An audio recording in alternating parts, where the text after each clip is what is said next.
नमस्कार मित्रांनो, शेतकरी बांधवांनो, सामाजिक कार्य म्हणजे सोशल वर्क ह्या यूट्यूब चॅनलमध्ये आपल्या सर्वांचं सहर्ष स्वागत आहे। तर आज आपण हवामान विभागाअंतर्गत जी अपडेट येत आहे त्या अनुषंगाने आपण महाराष्ट्रावर वादळी वाऱ्याचे आणि चक्रीवादळाचे संकट असून कुठल्या जिल्ह्यात आणि कोणत्या तालुक्यांमध्ये त्याचा प्रभाव राहणार आहे ते आपण पाहणार आहोत। तर आपण जर आपल्या चॅनलवर नवीन असाल तर आपल्या चॅनलला सबस्क्राईब करा आणि बेल आयकॉनची घंटी प्रेस करा, जेणेकरून नवीन अपडेट तुम्हाला आलेले नवीन व्हिडिओ पाहायला सर्वप्रथम मिळतील। आणि आपल्या चॅनलला जास्तीत जास्त शेअर करा, लाईक करा आणि कमेंट बॉक्समध्ये आपण कुठून चॅनल पाहता, आपल्या भागामध्ये किती पाऊस झाला हे नक्की लिहा, जेणेकरून आम्हाला असेच नवीन व्हिडिओ बनवण्यासाठी प्रोत्साहन मिळतं। आणि आपल्या शेतकरी बांधवांसाठी अत्यंत महत्त्वाची बातमी आहे। तर आपण बघू शकता गेले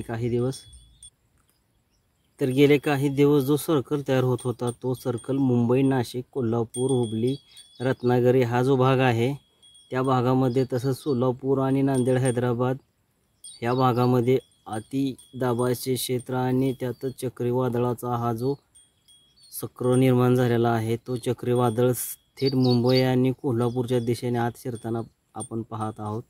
तर त्याचा फटका सोलापूर, कोल्हापूर, मुंबई, नाशिक, नांदेड, रत्नागिरी हा जो भाग आहे तर ह्या भागामध्ये पूर्ण बसणार आहे।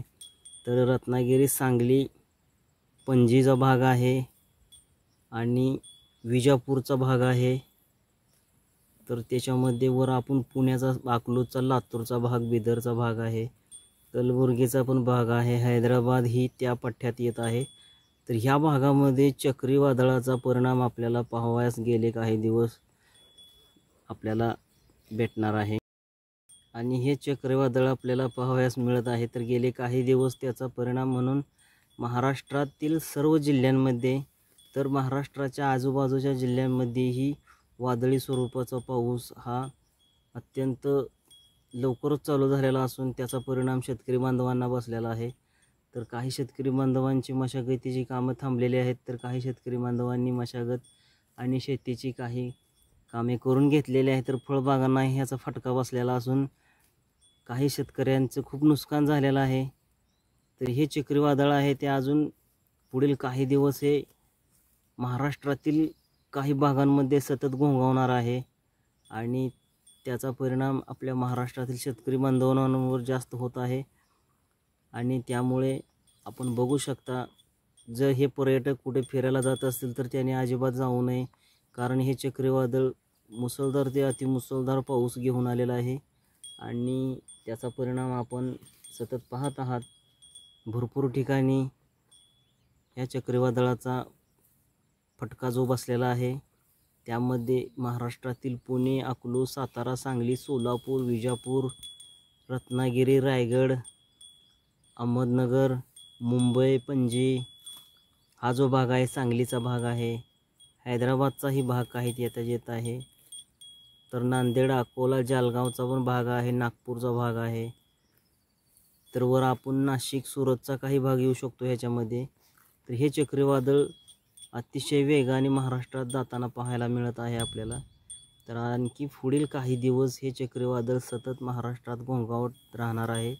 तर त्यासाठी सर्व शेतकरी बांधवांनी आणि सर्व माझ्या मित्रमैत्रिणींनी आपण आपल्या रानातील कामे करत असाल तर स्वतःची काळजी घेऊन करत जावा, जेणेकरून अतिमुसळधार ते मुसळधार पाऊस हा पडणार आहे आणि विजांच्या कडकडाटासह हा पाऊस आहे तो पडण्याची शक्यता हवामान विभागाने तर वर्तवलेली आहेच, परंतु आपण सॅटेलाईटद्वारे आपल्या चॅनलच्या माध्यमातून आपण बघू शकता की ह्याचा परिणाम पूर्ण महाराष्ट्रामध्ये आपल्याला दिसून येत आहे।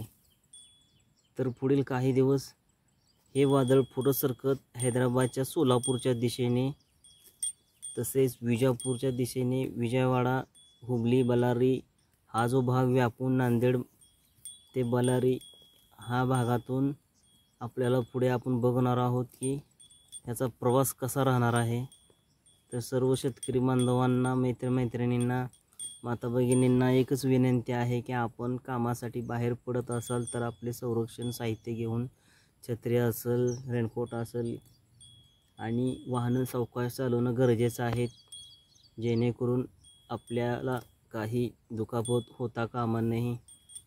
तर हे चक्रीवादळ महाराष्ट्रामध्ये मान्सूनच्या अगोदर आलेला असून त्याचा परिणाम हा पूर्ण महाराष्ट्रात असून आपण बघू शकता शेतकरी बांधवांचंही खूप मोठ्या प्रमाणात नुकसान झालेलं असून फळबागांचंही नुकसान झालेलं आहे. तर काही शेतकरी बांधवांच्या हंगामी रब्बी पिकाच्या ज्या काही मेहनती आहेत शेतीबाबत त्या मेहनती करणंही राहिलेलं आहे. तर असे नवनवीन व्हिडिओ आपल्या चॅनलच्या माध्यमातून पाहण्यासाठी सामाजिक कार्य म्हणजेच सोशल वर्क ह्या यूट्यूब चॅनलला आपण प्लीज सबस्क्राईब करा आणि आपले व्हिडिओ जास्तीत जास्त शेअर करा आणि आपल्या व्हिडिओला लाईक करा, जेणेकरून आम्ही असे नवीन नवीन व्हिडिओ आपल्यासाठी बनवित असतो. तर सामाजिक कार्य म्हणजे सोशल वर्क ह्या प्लॅटफॉर्मच्या माध्यमातून आम्ही राज्य शासनाच्या केंद्र शासनाच्या नवीन नवीन माहितीचे GRच्या व्हिडिओच्या माध्यमातून आपल्यापर्यंत पोहोचवण्याचा आम्ही प्रयत्न करत असतो. तर आमचा व्हिडिओ हा कसा वाटला कमेंट बॉक्समध्ये नक्की लिहा.